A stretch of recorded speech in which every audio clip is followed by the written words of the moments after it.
Good evening, folks. Triple Crown here, coming to you from Vancouver, British Columbia. Well, it's getting close to the end of my BBR game, so hopefully soon I will be starting the 1939 YouTube game with Hilltop Pillbox, so looking forward to that. Sounds like he will be playing the Axis and I will be playing the Allies. But the topic of this video is actually something that ties into the last video that I made. The topic of this one is actually called losing, and what can you learn from losing? Well, first, I just want to start by reciting a quote from the movie Top Gun. Commander Viper, when he was giving Maverick some advice, when he was feeling down after his good buddy Goose had passed away, he said, "A good pilot is compelled to always evaluate what's happened so he can apply what he's learned." And in my experience in sports and in life, the lessons that are the most valuable are the ones that you learned through a loss or a defeat, or something's terrible happened. That it's not often the case that you learned something when you were successful. You don't often reflect back, you kind of moved on, you kind of happy, your mindset is completely different. And this, so I used to coach hockey, and I'm a Vancouver Canucks fan, a coach the Canucks had in the past, and I learned that, when the Canucks won, it was often, that's when he was hard on them. He was hard on the team when they won, but when they lost, that's when he was soft. That was a teaching moment for him. And I've always kind of thought that was curious, that that's what he did, that, when the team won, he would basically be chewing them out, be hard on them, be benching someone, yelling and screaming. But when they lost, it was the opposite. It was a teaching moment. It was coddling. It was, maybe not coddling is the right word, but you kind of get where I'm going. And then, the more I played, the more I thought about it, and I realized what it was about, and that's because winning can sometimes cause complacency. And I'm going to take it one step further and say that sometimes winning, when you're a team or whether it is, winning can almost be cancerous when you become too complacent and sort of forget sort of the grassroots or stop putting in the work to continue your path of success.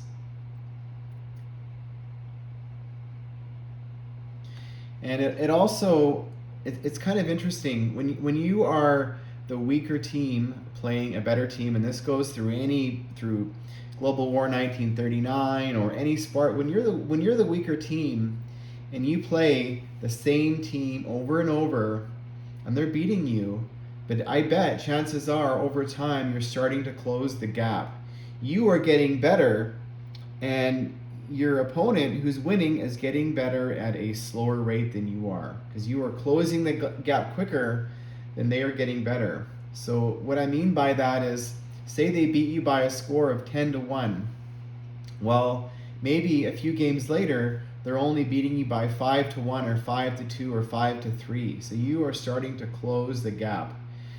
And in baseball, in the sport of baseball, there's a lot of games where the teams will be playing each other the same night or the day after, called a back-to-back. And I believe the stats are like 70-80% that the team that lost on day one wins on day two. And that's very interesting. Is that because the team that lost is more motivated on day two not to get swept? Or is that also in part because they learned something from the team that beat them the night before, and now they're applying what they learned on their opponents? And I think when it comes to these board games, I think that is actually often more the case than it isn't. That your opponent's just showing you every trick up their sleeve, and now you can use that on them.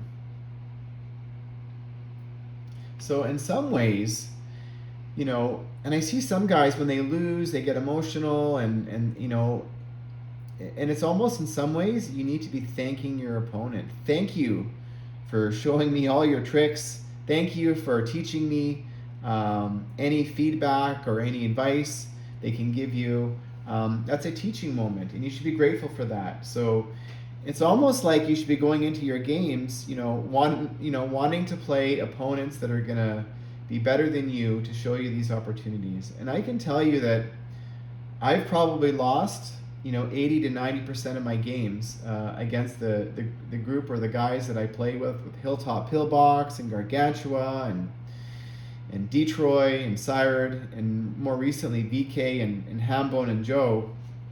Man, these are some great, fantastic teaching moments. So, and I just want to go over, when you're playing, Global War 1939 or other variants, you talk about the types of losses and what you can learn from them.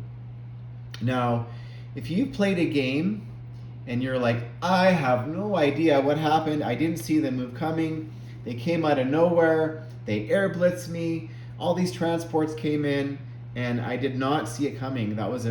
So what does that tell me? What can you learn from those kinds of moments? Well, that tells me that you're probably a rookie or probably a newer player, and you probably played an experienced player, but you did not evaluate the board. You were sort of thinking more offense, and were not in a place where you were looking at what could also attack you back.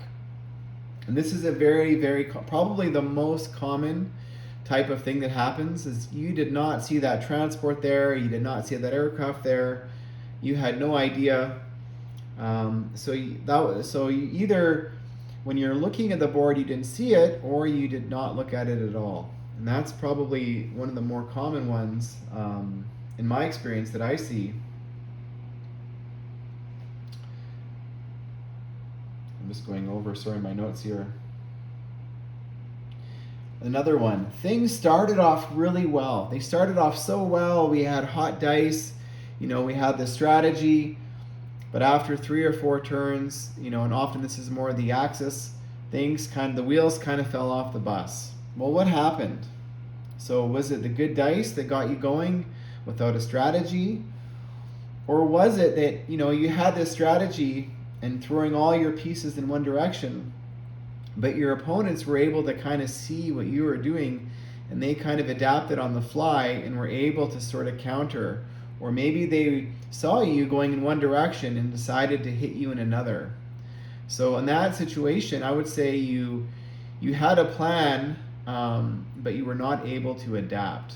You're not able to sort of read and react on the fly, and you became too focused on your own agenda, and you were not able to see sort of what your opponents were doing. Another one I hear is, man, I was diced. I got diced hard. We've all been there. There's been times when, I felt the doldrums, the dice are mean, they hate me, the bad karma. But folks, I kind of have 2 responses to that.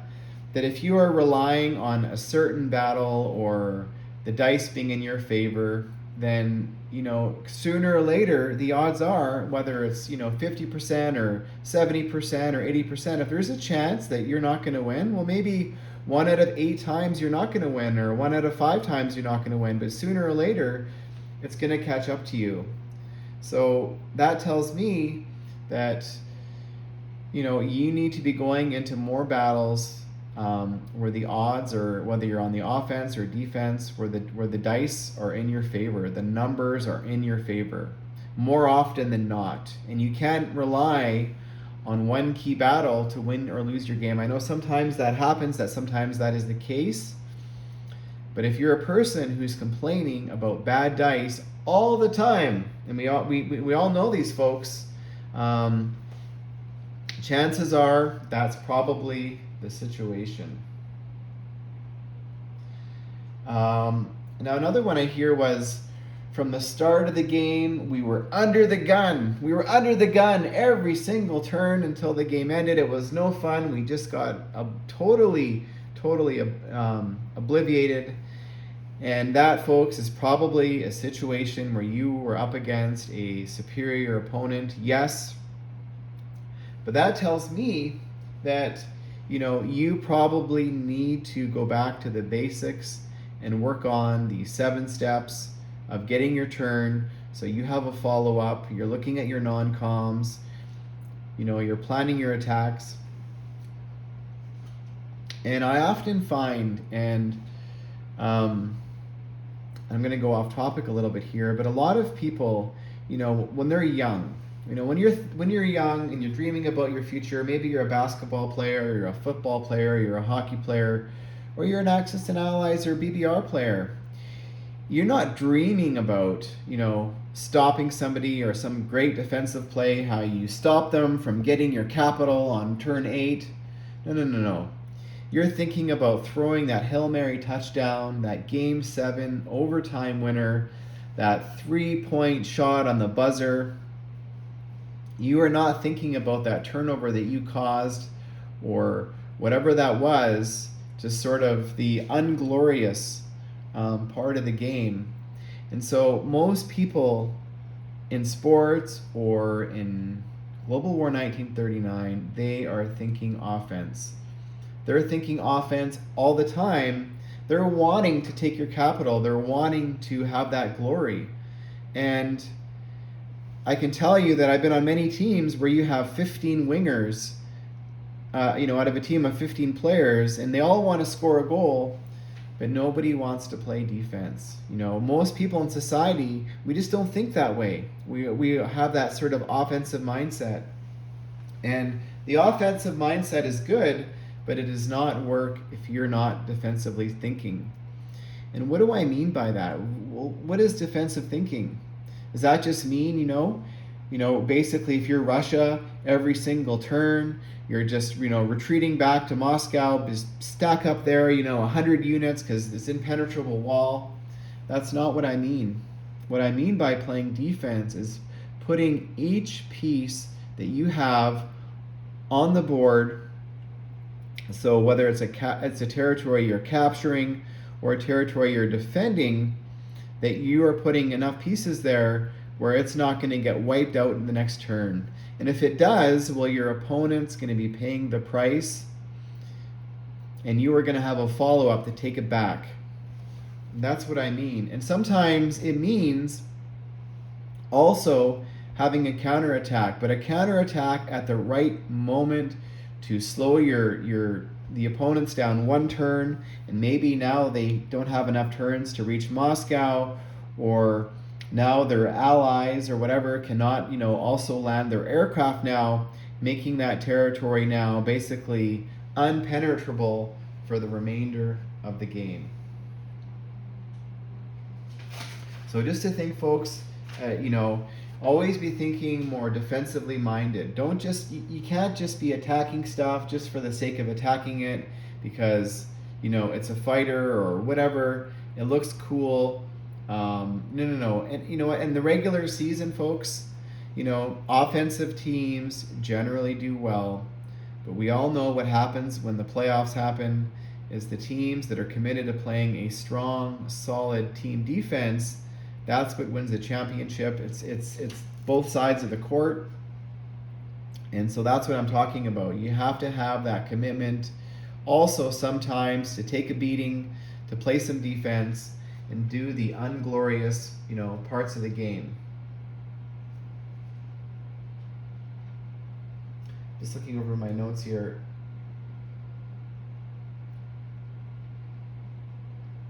Now also, when I'm talking about, the 7 steps, that's more short-term forecasting. And, you want to forecast on your turn when when talking about setting up defense. So whatever pieces you're buying or putting into position, you're kind of setting up that wall. And that's more of a short-term focus, short-term game, which you need to have. But sometimes, you also need to be projecting ahead. Now, what do I mean by projecting ahead? Like, how is that possible? Well, talking about BBR, and BBR is an 8-round game, and if you are losing the game in the 7th or 8th round or 6th round consistently, that tells me that you are not projecting far enough ahead. It's very difficult sometimes to be putting your pieces when you have to buy them and say, we're gonna go over here and say you're America over here, you're the Americans. Well, let's just take a look at the board. You know, you're building pieces here in San Francisco. Well, that's great. This is let's just call this turn 5. Well, what the heck are you going to do next turn? What can you attack? Well, Japan is at least 2 sea zones away. So whatever you're building on, say it's turn 5, it's going to take turn 7 before they're able to do anything. So you got to know, maybe, you know, turn 6 is probably your last turn before you're going to be able to put anything in position to do anything. So you need to be planning that. You need to make sure that, hey, I'm going to need some transports, you know, I'm going to need some Navy to protect it. So you need to know that in 2 turns, well, what is your objective? Well, maybe you're going to go to Hawaii. Well, what are you going to do after Hawaii? Well, maybe you're going to go and attack, you know, Tokyo. Well, are you going to have enough units to build Tokyo? Because let's look at this for a second here. Let's just pretend that, you know, Japan right now only has, say they've got 3 units in Tokyo. Well, they've got all these aircraft as well, but let's just pretend, let's just talk about ground units. So let's just say that, you know, okay, well now Japan sees you've got some transports in the water. Well, how many do you have? Oh, you've only got 3? So they only need to probably have, you know, let's just say probably 10 ground units is probably safe. So if they see you going to Hawaii with, you know, only 4 transports, well, now they can prepare defensively, okay? So you have to assume that they're going to see you coming. So you are going to need to come, you know, let's just say they do a build of, you know, 2 rounds, 10 units. Well, now instead of having 3 ground units there, by the time you get there, let's just say you come full pull, you know, they're going to have another additional 20 units there. Now, that's 20 units, not including aircraft. How many aircraft are they going to be able to fly there? So probably Tokyo is off the table. And again, in most games I see, it never is. You know, sometimes, you know, you have this, people think that 6A is a, you know, so often it's an oversight, something that people just, for some reason, and we're going to get into that, they knew better, they just forgot about it. They thought they had a blocker out, and the blocker was going to block, but we all know what happens in this game is you have to also block C-Zone 6A. When I'm talking, the same thing applies to Moscow. I mean, let's just say Germany's coming and they're going 1 territory per turn, right? They've got 1, 2, 3, 4. So that means Russia has 4 builds, typically, assuming no can opener. So Russia is going to be putting on minimum 40 units before you get there. So logistics are a big part of this game. Like, how logistically are you going to, you know, be able to take out whatever stack is on the front lines, but then additionally, by the time you get there, an additional 40 units. So you are probably going to need to have at least 50 to 60 units to take Moscow in this type of a scenario. This fighter is actually up here. And this is assuming that, you know, they're building 10 units here, but also, you know, building at the 2 factories here and escorting them up, plus all the aircraft that they have. So it is tough, folks. You have to be able to see these things coming. And the same goes, you know, over here in the Pacific or the Atlantic. You know, what are you going to do? You're building here turn 5. Well, turn 6. Well, what is it going to do? Well, go to Canada. Well, that's a slower route. So are you going to come to C-Zone 91 here off of Gibraltar, which gives you options, but are you ever going to be able to penetrate, you know, towards Rome or whatever you're going to do? So you have to be thinking 3 or 4 turns ahead and looking at what your opponents have on the board. So this goes for offense and defense. If you see, you know, this many 10 American transports in the water, 30 units, well, and if you're the Germans, you need to know that you're probably going to have at least 30 units in Paris ready to counterattack, plus your aircraft. So that's what I'm talking about, projecting 2 or 3 turns in advance. But sometimes it's a lot smaller than that. Like maybe you've decided to go full Atlantic. So what's happening in the Pacific? Well, you can't probably ignore it. So how are you going to get your pieces in position to do something relevant later in the game? Well, that's tricky, folks. The Hilltop Pillbox is better at this than I am. But sometimes it only takes one transport, one destroyer, one submarine, one airbase, and you can throw a complete monkey wrench into your opponent's plans. But you have to be able to see a couple turns in ahead to do this. So you always have to be thinking. And something that I don't want to show you too much of the board here because this is not, don't have the approval. So I'm going to focus over here on Rostov. But you know, something else you can learn, and one of the hardest things to learn in this game when you are putting your pieces on the board is looking around to see, and I'm looking at aircraft right now, is what can your opponents do? So when you're doing your non-coms and you're doing your attacks, and this is all wonderful, these 7 steps, these basic steps, you know, call it the crawling steps, that they are so important because this is your opportunity to look over the board, and whatever you want to attack, say you want to attack this, let's just say you want to attack these fighters here, and you want to attack them, so you put on your marker here. Well, what is, actually no, we're gonna say we're gonna attack, we'll call it Ukraine. We'll back those 2 guys up to Ukraine. You are going to attack them. It's all wonderful. And that's just actually, we're going to spread these aircraft out because this is usually what it looks like. And we're going to zoom out a little bit here. This is kind of what I'm talking about. This is wonderful. We're going to back this tank up here for a counterattack. We've got a bunch of dudes here. So that's great. You want to be able to attack this territory here. And you're thinking, great, I'm going to attack Ukraine, going to get this nice little complex here. This is all wonderful. And you're thinking you can hold it. Well, actually, no, let's actually back these guys up further because this is a tank. Well, it's like, look at, there's nobody around. It looks like I'm free. Well, if you're to take a closer look, and this is a more basic example, but no. You go in here with, you know, say you're able to take it with, you know, some German forces. They go in, they capture it. This is all wonderful. And you're thinking, let's just put one in infantry.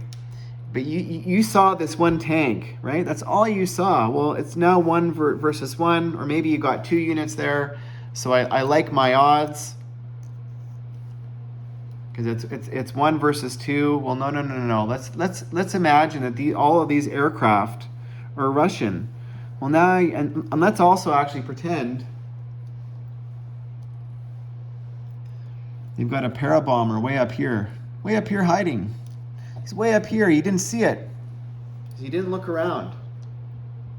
And now all of a sudden, yeah, this tank is coming through. This para is pairing in a guy because you can only bring 1 for 1. And all of these aircraft are coming in. And that's assuming they're all Russian. And now it's lights out. And you didn't see it coming. And this is the hardest thing to sometimes see. And when you play, you know, better opponents or stronger opponents like a G.I. Joe or a Gargantua, this is what they do. They love to have aircraft, right? Because it gives them so much mobility, you know. And you can have, you know, 4 territories along this eastern front here, and all of their aircraft are in position for a counterattack. So also when you're setting up when you go to take a territory, whatever it is, you want to position your aircraft so they're safe, but in a position so they can counterattack and protect 2 or 3 or 4 or more territories at once. But it is hard to see this sometimes. You know, you see the board, it looks busy, there's crap everywhere. But so really pay close attention to where their aircraft are. You know, tanks are easy to see because, you know, they can only move 2 spaces, and you know, So that's how you defend against that. You know, some other things, these are more basic things that I'm pointing out. But some of the things that are harder to defend against is if you're, say, you know, Russia, and you're defending your, you know, you got your units here all along the Eastern Front, you're all happy here. You know, you think you have a really good defense, but then guess what? There's those nasty Italians here. And they're sitting here, and you're, in your mind, you're thinking, all I have to worry about, you know, is Germany. Well, no. Well, what happens when, and we're going to put a German armor here. What happens when Italy goes, we're going to put this infantry here, you know. Italy's going to go first, and they're going to come in, they're going to kill this guy, no problem. Italian can opener, we've all been there. This guy's dead.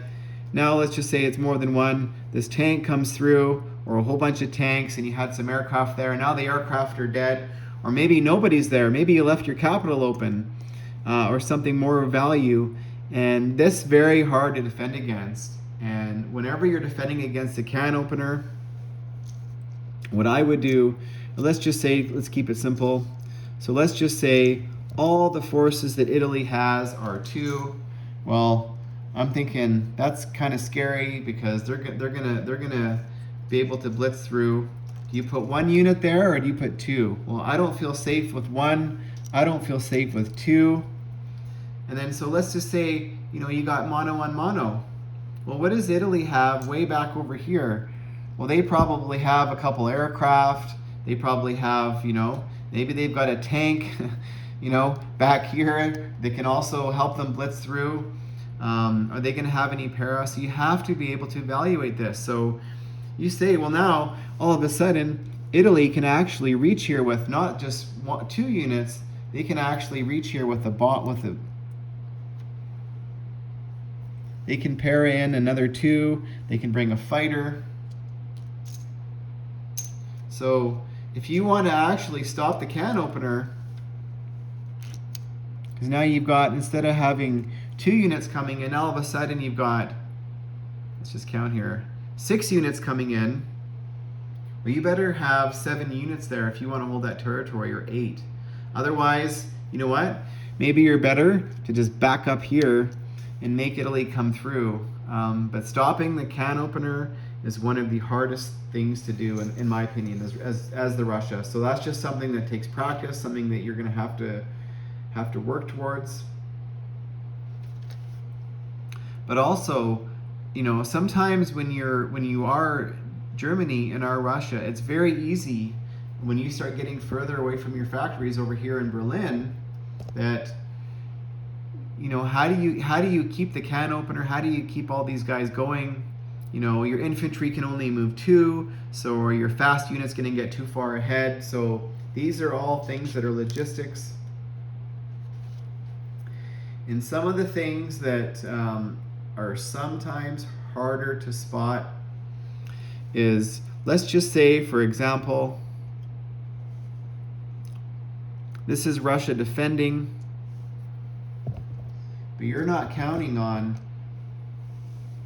say there's a whole bunch of them, a whole crap load of British fighters here. The Allies are coming to help.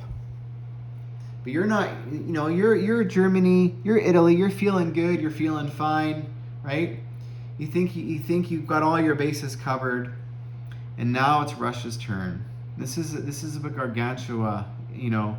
He loves to do these little tricks, I call them, as, oh, well, you thought the aircraft couldn't reach, you know, the entire forces up here to air blitz them and take them out of the equation. Well, guess what Russia just built?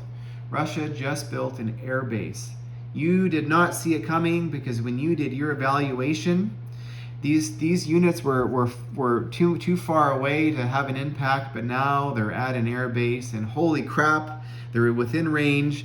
Now the UK goes, and it's lights out. Air blitz coming, these forces die, and it's lights out. And that can be the same for a naval base, and naval units is building an air naval base, and sometimes that's for, you know, an air base could also be for the purpose of a scramble for your allies. But all of a sudden, now maybe your Navy and all your landing forces can reach. And sometimes, you know, in this scenario here, this could also be effective if you're building an air base. If you're going to be air blitzing a Navy that you couldn't reach, that Navy was supposedly blocking, and now your Navy can get through. So working in concert with your allies to be building them air and naval bases can be a very, very deadly strategy. And last BBR, we learned about something called the Algerian Snake. Now, what the heck is the Algerian Snake? Well, this is Algeria right here. Now, let's talk about a scenario where, you know, let's just pretend this whole Navy's here. Let's call this an Allied Navy. Let's just pretend this is an Allied Navy. They've come in here, sitting in Sea Zone 92. You know, they're thinking, we're awesome. We got this big Navy. It's going to take Rome next turn. Got all these transports. Everybody's happy. And the German Air Force is out of range. All these guys up here are all out of range. And Italy's sitting here laughing. Because you look at this territory here. This Algeria is separated, you know. This zone here, the Algeria territory is in Sea Zone 92 and 94. So what the Italians do, now let's just pretend this is a transport and a dude, is they come over here, ha ha ha ha ha, Algeria is open, they capture it. Now all of a sudden the entire Luftwaffe, you know, let's just call it, you know, let's just pretend Germany built a couple more fighters, so they have 8 fighters, 5 tacticals, and a bunch of submarines coming in, and this whole fleet is gone, and all the aircraft land in Algeria. So think about that as well when you're doing stuff. Sea Zone 92, that's called the Algerian Snake. I believe that happened in BBR last Atlanta. So you have to also consider your allies taking territories, and now these things are very hard to see sometimes. Now this is a more common one, so I'm pointing it out. And sometimes territories become too valuable to leave. What do I mean by that? Well, another common one here is this territory beside Cairo. The Italians, you know, they come in here. You're not worried about it. Or maybe whatever it is. Let's just say let's just say the Italians come in, and you know the British could attack, but they decided, you know what, we don't want to for whatever reason. We're just gonna leave it. And guess what happens? Oh my God! Next turn, you're gonna have about 10 Luftwaffe planes down here. They're gonna para in 2, and all of a sudden there's you know, a bunch of dudes here, and now that territory is locked down. It's locked down for the rest of the game. And we're going to talk, another thing sometimes talking about getting greedy and too offensively minded is what a lot of people do. What am I talking about? You know, a lot of people love going into they've got Cairo locked down, it's safe, and they cannot resist going into the Middle East to get rich. I see this too often. They've got Cairo locked down, they're pumping units out. You know, Italy doesn't have a sniff, and all of a sudden, they decided to send about 4 units over here to take Iran because it was cool. You know, get the extra $2, and all of a sudden, their forces in Cairo are weakened, and now Italy is coming in, and followed up by Germany, and Cairo has fallen for what? Because you took these 4 units away and took Iran. It's not worth it. You know, so that's what I'm talking about. And same with, you know, a common mistake here. Look at, you know, Hambone's gobbled up something here. He's the whole Pacific. You know, he's done a fantastic job this game. I see a lot of people as Japan wanting to go down to these money islands and get rich, when sometimes the position of Japan's Navy is so critical they cannot get out of position. And I'm going to point out a very bad mistake I made in this game. As Hambone had all these transports all over the place, like 6 different spots, or just call it everywhere. You got transports here at a naval base, transports in the Carolines at a naval base, transports in Hawaii, transports all over here in the Pacific.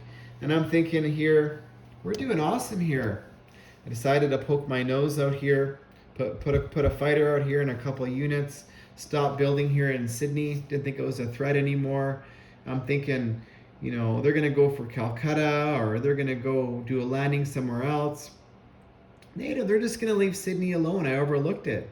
I did not calculate, these 5 naval transports here that did a landing last turn and wiped me out. And I think I might have had 1 hit back. So currently he's got 4 artillery and armor, 4 infantry sitting here with the Air Force. I've got no Navy. I did actually a build here. So before my last build, that's all I had there. So I'm going to lose next turn. And reinforcements, he's got even more guys he could bring in. If he's not confident, he can take it, which he easily will. He's got 2 fighters and 2 tacticals, plus a coastal bombard. If he wants, he can load up these guys on this transport, bring them in 2 spots, load up another tank and infantry from the Carolines if he wants to come in with overwhelming odds. So I haven't actually updated my board, but he rolled the battle out and Sydney fell with ease, totally obliterated. So folks, this is what I'm talking about. And when you're looking at the board at first glance, you go, oh, Sydney's in good shape, right? But no, when you're talking about a transport from here, 2 transports from Hawaii, 2 transports from over here, you kind of have to get the bigger picture of things. And these things come with experience. They come with experience of seeing the board. And my advice here is the only way to get good at it is you just have to do it over and over and over. And something that Cyrus likes to do when we play these YouTube games is he likes to look at our opponents and what they could do. If I was Japan right now, this is what I would do. And this helps you when, Commonwealth next turn, they should have seen this coming. All they had to do the last couple turns was, throw a couple of units there, throw a couple of units there, leave their fighter and other guys in a safe place, just stack up and be safe. But you have to be able to see that coming. And you have to be able to evaluate, where can all of these transports go? And when Japan has transports all over the place, sometimes it is hard to see. But you have to come up with sometimes 3 or 4 possibilities. And this is probably their best shot or the best thing they could do. This is number 2, this is number 3. But just because in my mind, I thought this was maybe their best number 3 option, this is going back a few turns, mind you, that it's still on the table. Don't ever forget about it. I forgot about it, I neglected it, and now I am paying the price. This is a tough lesson. I was over here in other parts of Africa building all these expensive units, bombers, transports, tanks that I did not need. I needed to be stacking this up. It would have been cheap, $9 a turn, build 3 units, lockdown, safe, but now, well, I already know the result. It's fallen, I just haven't updated my board. So that's another lesson. Something else about, competitiveness or whatever is, when you're winning all the time, talking about complacency, are you staying hungry? Are you wanting to improve your game? And something that losing does is you're always uncomfortable. You're always on your toes. You're always looking for ways to improve. And are you in that same mindset if you're winning? So if you are somebody who's a better player, and when I talk about Gargantua as being the player that I, hold in the highest level, that guy is constantly hungry. He's constantly evaluating his game. I remember a game I played him recently. This is actually not recently, over a year ago, when he just dominated me. And I remember as the game was coming to a close, he was evaluating what he was doing, and he was critical of a non-con movement that he had made where he wasn't as efficient as he could have been. And that was a flaw that he found in his game, and he was disappointed in himself. He was hungry. He was not satisfied with, beating me by, I can't even remember what it was, 23 or 24 victory points, because he probably could have gotten me up to 25 or 26 if he had been a little bit more efficient with one non-combat movement. But it was sometimes that is the difference. But my point is that he had this, he's got this constant desire. And something else that you're talking about the good teams, and they can play you anyway. Now, Gargantua is at that level. What am I talking about anyway? They're happy to play defense. They're happy to play offense. They're happy to play trade units. They're happy to fight in the Pacific. They're happy to fight in the Atlantic. They're happy to fight in Russia. They're happy everywhere. They've seen every single scenario. They're basically a chameleon. And the only way you get to that level is by losing, by seeing these scenarios over and over many times. And think of success as coming from your defeats. So many people that we see winning championships, that's what we see, but behind the scenes, we do not see, how many failed attempts they've had at, whether it's a free throw or whatever it was. We don't see that. We just see the glory. And sometimes out of a crisis, when a crisis, a true crisis happens, there's always an opportunity. There's an opportunity to learn. There's an opportunity to build. There's an opportunity to grow, to change, to learn, and to make yourself, to reinvent yourself to a better person, a better player, whatever that is. So that's my message, folks, on losing and why I believe, in many cases and more not, it's actually the best thing sometimes that can happen. And that's all I got, folks. Thanks for watching, and stay tuned for the Hilltop Pillbox, Triple Crown, Global War 1939, YouTube Wars coming very soon.